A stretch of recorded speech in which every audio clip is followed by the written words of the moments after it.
স্বাস্থ্য সংবাদ পডকাস্টে আপনারা দেখছেন বহু প্রসিদ্ধ মেডিকেল প্র্যাকটিশনারদের সাথে সাক্ষাৎকার। থাকছে ডায়াবেটিস, কিডনির সমস্যা, ক্যান্সার এবং ছোট বড় নানা শারীরিক সমস্যার প্রতিকারের আলোচনা। নমস্কার, স্বাস্থ্য সংবাদ পডকাস্টে আপনাদের স্বাগত। আজকে আমরা যে বিষয়টি নিয়ে আলোচনা করব তা হলো স্থূলতা বা ওবেসিটি। এটি একটি ক্রমবর্ধমান সমস্যা যা উচ্চ রক্তচাপ, ডায়াবেটিস, হৃদরোগের ঝুঁকির মতো জটিল রোগের সমস্যাকে আরও বাড়িয়ে তোলে। কিন্তু একটি সঠিক খাদ্যাভ্যাস এবং সুষ্ঠু জীবনশৈলী এই ওবেসিটিকে নিয়ন্ত্রণ করতে সাহায্য করে। আর কিভাবে এই ওবেসিটিকে নিয়ন্ত্রণ করব সেই পদ্ধতিটি জানতেই আজকে আমরা আমাদের মধ্যে পেয়েছি বিশিষ্ট ডায়েটিশিয়ান মিসেস শ্রেয়া চক্রবর্তীকে। ম্যাডাম, আমার পডকাস্টে আপনাকে স্বাগত। নমস্কার। আচ্ছা ম্যাডাম, ওবেসিটি বলতে কি বুঝবো? ওবিসিটি বলতে যেটা হচ্ছে যখন এক্সেস ফ্যাট বডিতে বেড়ে যায়, তাহলে এটা আমরা মাপবো কি করে, আপনি বুঝবেন কি করে? এক তো চোখে দেখে একটা বোঝা যায় যে হ্যাঁ, হাইট অনুযায়ী এর ওয়েট একটু বেশি লাগছে। তো এটার একটা মাপকাঠি আছে যেটা হচ্ছে বডি মাস ইন্ডেক্স, যেটা আমরা দেখি। সেটা হচ্ছে ওয়েট আর হাইটের একটা রেশিও দেখা হয়। সেই রেশিওটা করতে গিয়ে যদি নর্মাল আমরা দেখি, এই বিএমআই নর্মাল হচ্ছে 18.9 থেকে 24 বা 23.9 অবধি, বা এরকম 24, সেটা হচ্ছে আমরা নর্মাল। এবার যেই এই 24-এর বেশি চলে যাচ্ছে মানুষ, যেমন 25 to 29, তাহলে সে হচ্ছে ওভারওয়েট। আর যেই এই 29-এর উপরে চলে যাচ্ছে, যার ওয়েট আর হাইট মেজার করে আমরা দেখলাম, তখন দেখা যাচ্ছে 30 বা 30-র অ্যাবাভ সে হয়ে গেল ওবিসিটি জোন। এইটাই হচ্ছে ওবিসিটির মাপকাঠি। আবার অনেক ক্ষেত্রে দেখা হয় ওয়েস্ট সার্কামফারেন্স, এইগুলো মাপা হয়, সেইগুলো দেখেও অনেক ক্যালকুলেশন আছে, সেগুলো দেখেও বোঝা যায়। তবে এটা হচ্ছে ইজিয়েস্ট, একটা সাধারণ মানুষকে বোঝানোর জন্য এটা ইজিয়েস্ট, যে যদি বিএমআই আপনার 30 অর অ্যাবাভ 30 হয়, তাহলে আপনি ওবিসিটি জোনে আছেন। তার মানে আপনাকে ওয়েট কমাতে হবে, আপনার বডিতে এক্সেস ফ্যাট জমা হয়েছে। আচ্ছা আচ্ছা। আর মানুষ মোটা হয় কেন, মানে এই ওবেসিটি আসে কেন? এই ওবিসিটি আসে কেন, এটা হচ্ছে বিভিন্ন কারণ হতে পারে। এক তো হচ্ছে, ফার্স্ট হচ্ছে জেনেটিক। অনেকেই আমাকে পেশেন্টরা আসেন, বলেন যে আমার ফ্যামিলিগতভাবেই আমার মোটা হওয়ার একটা ধাত আছে। এটা দেখবেন অনেকেই বলে। তো এটা কিন্তু নিজেদের আয়ত্তের মধ্যেই আছে, কারণ আপনি যদি জেনেটিক্যালি জেনেই গেছেন আপনার ওয়েট বাড়ার একটা চান্স আছে, প্রথম থেকেই কনসিয়াস হন। এটা এক নম্বর। দ্বিতীয় হচ্ছে অনেক লাইফস্টাইল ঠিক নেই, অনেকের অনেক রাত করে করে খাচ্ছেন, খেয়েই ঘুমিয়ে পড়ছেন, এদের সমস্যা হতে পারে একটা ওবিসিটির। আবার অনেকেই বাইরের খাবার দাবার কিনে কিনে খাচ্ছেন রেগুলার, রেগুলার হতে হতেই তাদের এই সমস্যা, যে ওয়েট গেইন হয়ে যাচ্ছে। কি হচ্ছে, খেতেই পারেন বাইরের খাবার, এত লোভনীয় দোকানপাট, এত কিছু খুলে গেছে, কেন খাবেন না? আপনি কেন, আপনি ভাবছেন আমার তো কোনো সমস্যা নেই, তাহলে আমি খাবো না কেন? খেতেই পারেন, কিন্তু তাহলে এই ক্যালোরিটা আপনাকে বার্ন করে দিতে হবে, আপনাকে এক্সারসাইজ করে এটাকে ঝরিয়ে ফেলতে হবে। একটা ব্যাগের মধ্যে জিনিস ভরেই যাচ্ছেন ভরেই যাচ্ছেন, সেটা তো ফুলে যাবে, ফেটে যাবে তারপরে। সেম আমাদের বডিটাও তাই, ফুলে যাচ্ছে, তখনই তো এই সমস্যাগুলো শুরু হচ্ছে। তখনই দেখা যাচ্ছে এই ফ্যাটি লিভার সমস্যা, তখনই দেখা যাচ্ছে টাইপ 2 ডায়াবেটিস হওয়ার সমস্যা, তখনই এই যে বাজে ভাজাভুজিগুলো খেয়ে যে ফ্যাটগুলো জমা হচ্ছে, তখনই কোলেস্ট্রলের সমস্যা বা যে কোনো হার্ট ডিজিজের সমস্যা হচ্ছে, যে কোনো ব্লকেজও হতে পারে। তো এই সব নানান সমস্যা দেখা দিচ্ছে। তো এইগুলো কিন্তু অবশ্যই মাথায় রাখতে হবে। আচ্ছা। আর আমাদের এই ওবেসিটি থেকে মহিলাদের বা পুরুষদেরও বন্ধ্যাত্বের সমস্যাও একটা বড় সমস্যা, তাই তো? এটা কিন্তু দেখা যাচ্ছে আজকালকার দিনে, যেহেতু আগেকার দিনে কিন্তু এই সমস্যাটা ছিল না, কারণ অনেক রকম খাবার দাবার, যেমন মিষ্টিও বলুন, বাড়িতে বানিয়েই কিন্তু খাওয়া হতো, অত কিছু প্রিজারভেটিভ বা এইসব থাকতো না। এবার এই সব খাবার যেই এনারা খাচ্ছেন বেশি বেশি করে, টাইম থাকছে না, সেই করে এই বেশি খাবার যেহেতু খেয়ে নিচ্ছেন, তখনই ওবেসিটি হচ্ছে। আর যার ফলে দেখা যাচ্ছে তাদের কিন্তু একটা ইনফার্টিলিটির সমস্যা হচ্ছে, বা এতটাই এনার্জি কম যে আপনারা চেষ্টাই করছেন না করার, বা সেই এনার্জিটাও থাকছে না, যে একটা প্রোডাকশন এর ইচ্ছাটাই থাকছে না। একদমই, সেটাও একটা কিন্তু একটা নেগেটিভ এফেক্ট। আচ্ছা আচ্ছা। তো এই জন্যে এটা কিন্তু অবশ্যই ওয়েট লস করা উচিত। আর একটা জিনিস যেটা দেখা যায়, হয়তো আপনি প্রেগনেন্ট হলেনও ওবিসিটি নিয়েই, অনেকের ক্ষেত্রেই দেখা যায় তাদের কিন্তু মিসক্যারেজেসও হয়ে যাচ্ছে, সেটাও কিন্তু ভেবে দেখতে হবে। তো এটা আচ্ছা কিন্তু একটা খুব রিস্ক। তো অবশ্যই ওয়েট লস করে প্রেগনেন্সি নেওয়াটা সবচেয়ে বুদ্ধিমানের কাজ। আচ্ছা আচ্ছা, আর এটা একটা পুরুষ মানুষদের ক্ষেত্রে অনেকেই ভাবেন যে শুধু মহিলাদেরই সমস্যা, পুরুষ মানুষদের তাদেরও কিন্তু স্পার্ম মোটিলিটি অনেক কমে যায়, সেখানে সেটাও কিন্তু একটা সমস্যা। তো এবার পুরুষ মানুষ আপনি বলে আপনার কোনো সমস্যা হবে না এই ধারণাতেও থাকবেন না, একদমই। সেজন্যে অবশ্যই ওয়েট লস করুন। যদি পুরুষ আপনারা মহিলা নির্বিশেষেই তার মানে নির্বিশেষে ওয়েট লস করুন। ওয়েট লস করলে হ্যাঁ, দুজনেরই যদি বন্ধ্যাত্বের সমস্যা এসে হ্যাঁ, থাকে সেটা কিওর করা সেটা সম্ভব। কিওর করা সম্ভব। আচ্ছা, এবার একটু ছোট্ট করে জেনে নিই যে ওজনটা কমাতে গেলে সপ্তাহে মোটামুটি ব্যায়ামটা কতটা করা দরকার, ব্যায়াম বা হাঁটা, এটার মোটামুটি একটা যদি আপনি ধারণা দেন। হ্যাঁ, এবার বিভিন্ন মানুষের বিভিন্ন বডি স্ট্রাকচার, তাদের বিভিন্ন রকম ভাবে, তবে বেসিক যেটা বলতে পারি সেটা হচ্ছে হাঁটা, আচ্ছা। রেগুলার হাঁটা, রেগুলার যতটা সম্ভব হাঁটা যায় হাঁটুন। তবে এবার আপনার অস্টিও আর্থ্রাইটিসের সমস্যা হয়েছে হয়তো, আপনি প্রচুর হাঁটছেন, তাহলে তো ওই ব্যথা এত বেড়ে গেল যে আর হাঁটতেই পারলেন না। আবার অনেকে ওভার এনথুজিয়াস্টিক হয়ে পড়েন, আমি একদিনেই ওয়েট কমিয়ে ফেলবো, তো তারা এবার প্রথম দিনেই 1 ঘন্টা 2 ঘন্টা হাঁটছেন, পায়ে এমন ব্যথা হলো যে আর দ্বিতীয় দিন যাওয়ার নাম করবেন না, সেরম নয়। তো অত ওভার এনথুজিয়াস্টিক না হয়ে অল্প অল্প করে, লাইক বেবিদের যখন আমরা ফুড হুম। শুরু করি, প্রথমে অ্যাপেল সেদ্ধ দিই, 1 সপ্তাহ 2 সপ্তাহ ওটা চলে, তারপরে আস্তে আস্তে খিচুড়ি ইন্ট্রোডিউসড হয়। ওরকমই প্রথমে 15 মিনিট করে করে আগে যাওয়ার হ্যাবিটটা করুন, তারপরে আস্তে আস্তে 30 মিনিট, তারপরে আস্তে আস্তে 40 মিনিট, এইভাবে রেগুলার আস্তে আস্তে প্রপার বাড়ানো। শু পরে। এই নয় যে জাস্ট খালি পায়ে বা আপনি চটি পরে হাঁটছেন, সেটাতে কিন্তু পায়ের ব্যথা, যেহেতু ওয়েট বেশি, বেশি হাঁটলে কিন্তু পায়ের ব্যথাও হতে পারে, একদমই, সেটাও কিন্তু ভেবে দেখতে হবে। এটাও মাথায় ঠিক রাখতে আছে, হবে। এটাও। আচ্ছা, আপনি বেবিদের কথা যখন বললেন একটু ছোট করে এটাও জানবো যে চাইল্ড ওবেসিটি নিয়ে আপনি কি বলবেন। চাইল্ড ওবেসিটি খুবই ভয়ানক আকার নিচ্ছে এখন, যেটা হচ্ছে ইজি দিয়ে দিচ্ছে, মায়েরা সবাই বিজি হুম। ওয়ার্কিং, তো সেই জন্য কি করছেন, বিস্কিট চিপস চানাচুর যেটা চাইছে বেবি তখনই, কারণ তাকে সময় দিতে পারছেন না, হুম। তাই যে যখন চাইছে সেটা তাকে দিয়ে দেওয়া হচ্ছে। এবার যা হচ্ছে, এখন খেলার জায়গা নেই, সবাই ফোনে অ্যাডিক্টেড, এবার খেতে খেতেও টিভি দেখছে বা ফোন দেখছে, হুম। এবার কতটা খাচ্ছে সেটারও খেয়াল নেই, বেশি বেশি খেয়ে নিচ্ছে, যেই ভালো কিছু হচ্ছে এটা দেখে যেতে হবে, তাহলে বেশি খাবার খেয়ে নিচ্ছে, সেখানেও ওবিসিটি। এবার আমি একজন বাচ্চা দেখেছিলাম, তার 5 বছর বয়সে হাই কোলেস্ট্রল অ্যান্ড ওবিসিটি, ও বাবা। ভাবা যায় না। কিন্তু সুন্দরভাবে তাকে বোঝালে সে কিন্তু শুনলো যে বেশি চকলেট খাবে না, বেশি মিষ্টিযুক্ত খাবার খাবে না। এবার সবসময় যে বাচ্চা খাচ্ছে তাও কি না, বাচ্চাকে যা বাড়িতে শেখানো হচ্ছে সেটাই। এবার সবসময় বাড়িতে বলা হচ্ছে যে অনেক অনেক খাও, তাহলেই বেশ একটু গুবলু হুম গাবলু বাচ্চা হুম। হবে, তবেই ভালো। কিন্তু কনসেপ্ট আর চেঞ্জিং, এখনকার দিনে কিন্তু কোনো বাচ্চাকেই বলবো না যে খুব বেশি মোটা হওয়া, তার থেকে কিন্তু ওবিসিটি বয়ে আনছে ডায়াবেটিস, ওবিসিটি বয়ে আনছে এই কোলেস্ট্রলের সমস্যা, ইনসুলিন রেজিস্ট্যান্স, নানান সমস্যা।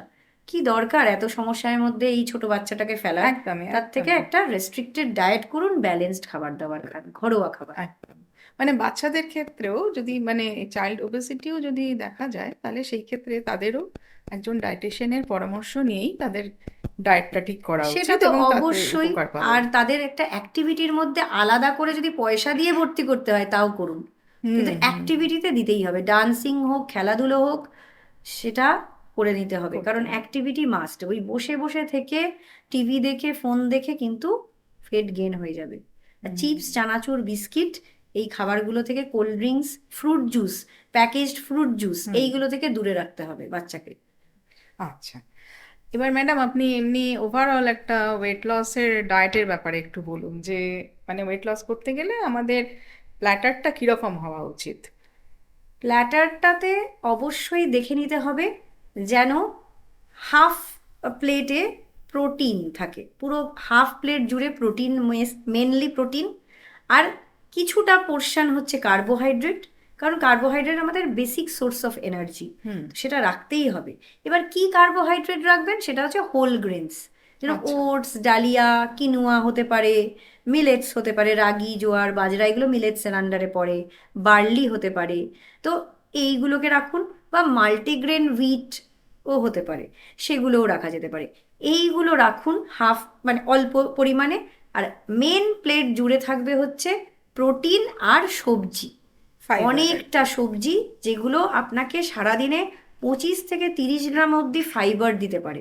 এটা কিন্তু রাখতেই হবে, তবে গিয়েই পেট অনেকক্ষণ ভরে থাকবে, ক্রেভিং কম হবে, আর আপনার বারে বারে খাওয়ার যেহেতু ইচ্ছেটাও থাকবে না, পেটটা তো ভরে আছে, সেজন্য আলটিমেটলি ইনডাইরেক্টলি ওয়েট কমাতে সাহায্য করবে। আর অবশ্যই fruits and nuts and seeds এগুলো মাঝে মাঝে রাখতে হবে। অ্যান্ড আচ্ছা। ফ্রুট জুস না, কিন্তু একদম ডিরেক্ট ফাইবার সমৃদ্ধ ফল খেতে হবে, আচ্ছা, গোটা ফল আর কি, গোটা ফল। জুস একদম। করে খেলে সেটা তো জুস করে ফাইবারটা খেলে থাকে না তখন। থাকে না, হ্যাঁ, সেটাই, সেটার জন্য ওই জুস করলে হবে না আচ্ছা। যারা ওবিজ পেশেন্ট। হ্যাঁ, আচ্ছা ম্যাডাম, আপনি একটা জিনিস বললেন যে প্লেটের মানে ম্যাক্সিমাম পোর্শনটা থাকবে প্রোটিন, প্রোটিন আর সবজি। সবজি। হ্যাঁ। এবার ধরুন প্রোটিনের দিকটা একটু বলছি, যাদের প্রোটিন রেস্ট্রিকশন রয়েছে, সিকেডি পেশেন্ট বা এরকম অনেক পেশেন্ট আছে যাদের প্রোটিনটা রেস্ট্রিক্টেড, হুম। তাহলে সেই ক্ষেত্রে তাদের প্ল্যাটারটা কিরকম হবে? তাদের প্ল্যাটারটাতে তাহলে সবজিটা বেশি দিতে হবে। এবার সিকেডি পেশেন্টদের অনেক ক্ষেত্রে সবজিও কমে যায়, হুম। কারণ পটাশিয়াম হ্যাঁ, রেস্ট্রিকশন হ্যাঁ, বলা হয়, হ্যাঁ। ফল তারা খেতে পারছে না, সেক্ষেত্রে তাদের তখন ওই হোল গ্রেনসটা বাড়াতে হবে, আচ্ছা। তখন তাদের কার্বোহাইড্রেট বাড়াতে হবে। তো সেই ক্ষেত্রে সেইভাবে, এবার দেখুন একজন সিকেডি পেশেন্টের তার রিপোর্ট সব কিছু দেখে তাহলে তাকে তখন কাস্টমাইজ ডায়েট প্ল্যান নিতে হবে। তো আচ্ছা। এবার যেহেতু তাকে তো বেশি প্রোটিন দেওয়া যাবে না, তার না। সিকেডি স্টেজ অনুযায়ী তাকে প্রোটিন দিতে হবে, তো সেই জন্য তখন আবার প্রোটিন ভেজিটেবলসগুলোকে আর হোল গ্রেনসগুলোকে একটা ব্যালেন্স করে দিতে হবে। তো সেইভাবে তখন তার প্লেটটা আবার অন্যরকম হবে, তার তো ফ্রুটও নেই, তার সিডস নেই, তার নাটস নেই, সেগুলো সব একদমই, হাই একদমই। সোডিয়াম আর পটাশিয়াম কন্টেন্ট আছে এগুলোতে। হুম, তো হুম। সেই ক্ষেত্রে তখন তাকে সেভাবে সাজাতে হবে। ওকে, ওকে, ওকে। আর ওয়েট লসের ক্ষেত্রে অনেকে যেটা করেন যে একটু ফাস্ট ওয়েট লস হবে এই চিন্তা করে মিল স্কিপ করেন, এটা কতটা ঠিক? এইটা তো ভীষণই দেখা যাচ্ছে আজকালকার দিনে, কিন্তু কম খেয়ে যে ওয়েট কমে না, সেটা আমি অনেকের ক্ষেত্রে দেখেছি। কম খেয়ে ওয়েট কমে না, খেয়েই ওয়েট কমে। এবারে ভালো খাবার খেয়ে ওয়েট, বিরিয়ানি, চাপ, বার্গার, পিৎজা রেগুলার খেয়ে ওয়েট কমবে না, ভালো ব্যালেন্সড মিল খেয়ে ওয়েট কমবে। যেটা হয় অনেকক্ষণ যদি না খেয়ে থাকেন, আপনি ভাবলেন আমি এই ব্রেকফাস্ট লাঞ্চ স্কিপ করে আমি দিনে একটা খাবো, এরকম অনেকেই আজকাল বলছে। অনেক অ্যাক্টার্স যাদের দেখে আমরা উদ্বুদ্ধ হই, তারা কিন্তু সুন্দর মেনটেনও করছেন একটা মিল খেয়ে, হুম। কিন্তু সেটা হয়তো উনি দীর্ঘকালীন আস্তে আস্তে প্র্যাকটিস করে করে এই জায়গাটাতে এসছেন। তো আপনাকে প্লাস মাইনাস করে এই জায়গাটাতে আসতে হবে। বা অনেকেই তো মানে অনেকে ভাবেন যে আজকে আমি সারাদিন কিছু খাবো না, শুধু ফ্রুট ডায়েট করব, কিন্তু সেটা চিরকালের নয়, সেটা আপনাকে মাঝে মধ্যে মাঝে মাঝে এইগুলো করা যেতে পারে। আর দীর্ঘকালীন এটা কিন্তু প্র্যাকটিসের মধ্যে দিয়ে এটা আসে। আপনি ধরুন মিল স্কিপ করলেন, আপনার তো প্র্যাকটিস নেই, যেটা হবে আপনার প্রচণ্ড ক্রেভিং হবে। হুম। আপনি কি করবেন, এবার একটা যে মিল খাচ্ছেন সেই মিল খেতে গিয়ে আপনার যতটা ক্ষমতা তার থেকেও বেশি পরিমাণে খেয়ে নিচ্ছেন। এইটা কিন্তু আরও ডেঞ্জারাস, আরও অনেক ক্যালোরি, যেটা আপনার যতটুকু ক্যালোরি দরকার তার থেকে অনেক বেশি ক্যালোরি একটা খাবারেই খেয়ে নিচ্ছেন, সেটা কিন্তু ভেরি ডেঞ্জারাস, আর ওয়েট গেইন হয়ে যাচ্ছে। এবার যারা এরকম করেন যে দিনে একটা মিল নেন, দেখবেন তারা কিন্তু পোর্শন কন্ট্রোল করেই সেই খাবারটা খাচ্ছে, এটা নয় যে অনেক বেশি খাবার খেয়ে নিচ্ছে। তো এই সব করার জন্য দীর্ঘকালীন প্র্যাকটিস লাগে, আর সেই জন্যে মিল স্কিপ প্রথমেই করবেন না, আস্তে আস্তে অল্প করে আগে একটা মিলে অল্প খাবার খেলেন, আস্তে আস্তে এই প্রসিডিওরটা যেতে হবে, যার জন্য অবশ্যই একটা কাস্টমাইজ ডায়েট প্ল্যান নেওয়াটা কিন্তু অত্যন্ত জরুরি। অত্যন্ত। হঠাৎ করে সব কিছু বন্ধ করলে হিতে বিপরীত হতে পারে। আবার অনেকক্ষণ না খেয়ে থাকলেন, একবারে অনেকটা খেতে গেলেন, অ্যাসিডিটি, ইনডাইজেশন, গ্যাস্ট্রাইটিসের সমস্যায় ভুগলেন, সেটা তো আরও প্রবলেম। আরো প্রবলেমেটিক, হ্যাঁ, একদমই, একদমই। আচ্ছা, এবার যেটা জানবো সেটা হচ্ছে এই ওয়েট লসের ক্ষেত্রে এই ডিটক্স ওয়াটার কতটা কাজ করে? ডিটক্স ওয়াটার অবশ্যই কাজ করে, কিন্তু ডিটক্স ওয়াটারটাই অনলি ওয়ে আউট সেটা নয়। আচ্ছা। Balanced meal, lifestyle modification, regular exercise, good sleep, এটা কিন্তু সবচেয়ে বেশি ইম্পর্টেন্ট।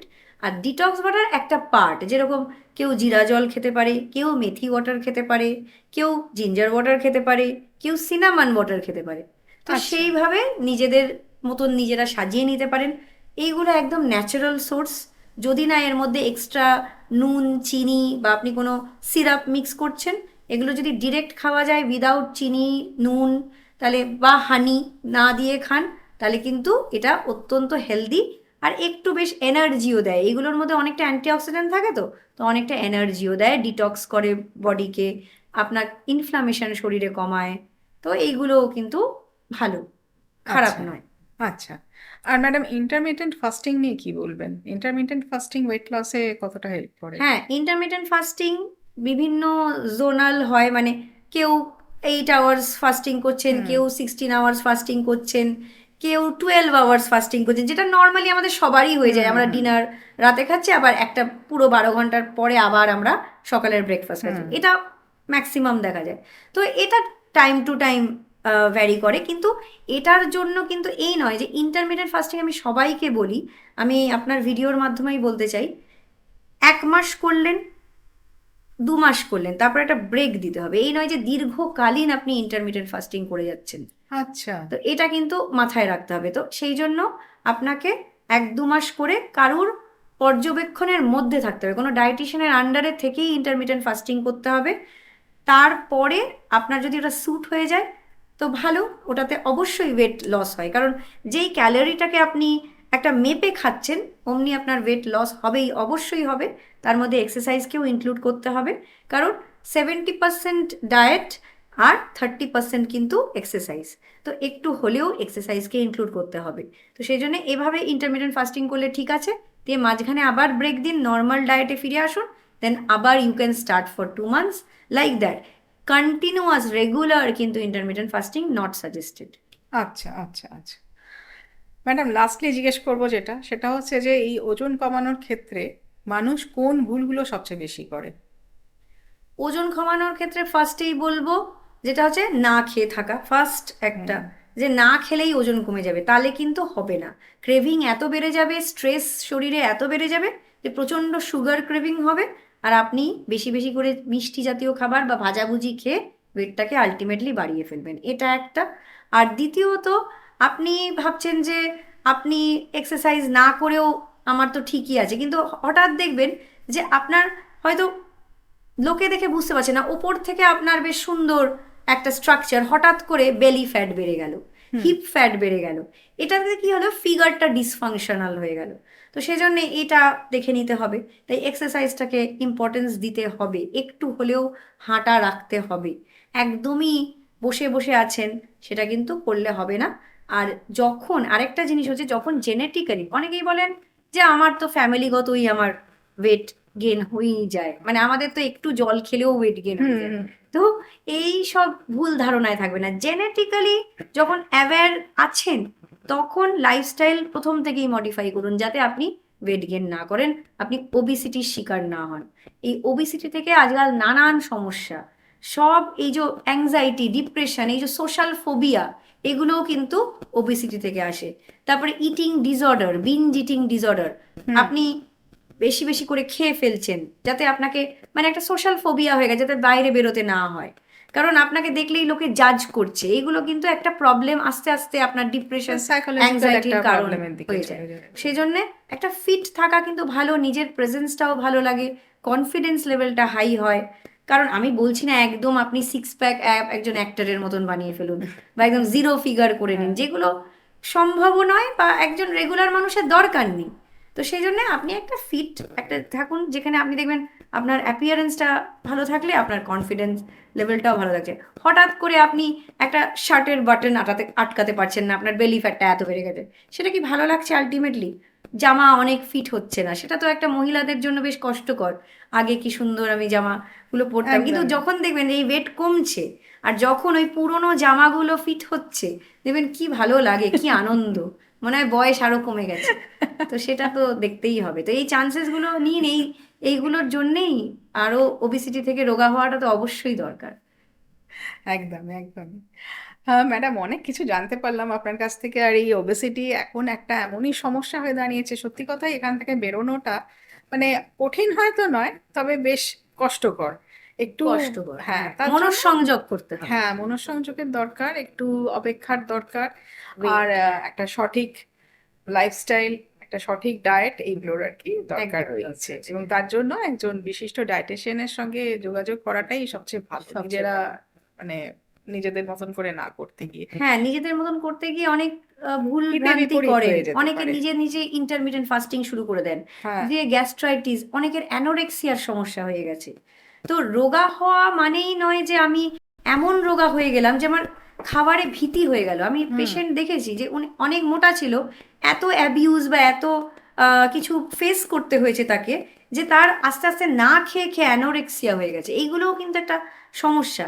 তো এটা নয়, একটা হেলদি ওয়েট মেনটেন করা, ঠিকঠাক বিএমআই এ থাকা। আবার আন্ডার ওয়েট হয়ে গেলে তো সমস্যা, সে ওবিস এক্সট্রিমিটিস এর মধ্যে যাওয়া উচিত না। কোনোটাই উচিত না, একদমই। প্লাস মানে ঠিকঠাক ভাবে না ডায়েট করলে তো মাসল লস হওয়ারও একটা একদম প্রচন্ড একদম ভয় থাকে, একদম। এটাও তো একদমই ঠিক না। হ্যাঁ, একদম। ঠিক আছে ম্যাডাম, আজকে আপনার কাছ থেকে অনেক কিছু জানলাম, আর আমার এই পডকাস্টে আসার জন্য আপনাকে অনেক ধন্যবাদ। Thank you. আমাকে আসার জন্য আপনারা ইনভাইট করেছেন, এটার জন্য থ্যাংক ইউ। আচ্ছা, আর বন্ধুরা, আশা করি আপনারাও এই পডকাস্ট থেকে উপকার পেলেন, অনেক কিছু জানতে পারলেন এবং বুঝতে পারলেন যে ওবেসিটি থেকে বেরোতে গেলে একটি সঠিক লাইফস্টাইল, সঠিক ডায়েটের দরকার, আর সেটার জন্য আপনাকে অবশ্যই একজন ডায়েটিশিয়ানের সঙ্গে যোগাযোগ করতে হবে। নিজেরা করতে যাবেন না, তাতে হিতে বিপরীত হবে। আর আজকের এই পডকাস্টটি যদি ভালো লেগে থাকে তাহলে লাইক করবেন, শেয়ার করবেন, কমেন্ট করবেন, আর আমাদের জানাবেন যে আপনারা আর কি কি টপিকের ওপরে আলোচনা শুনতে চান।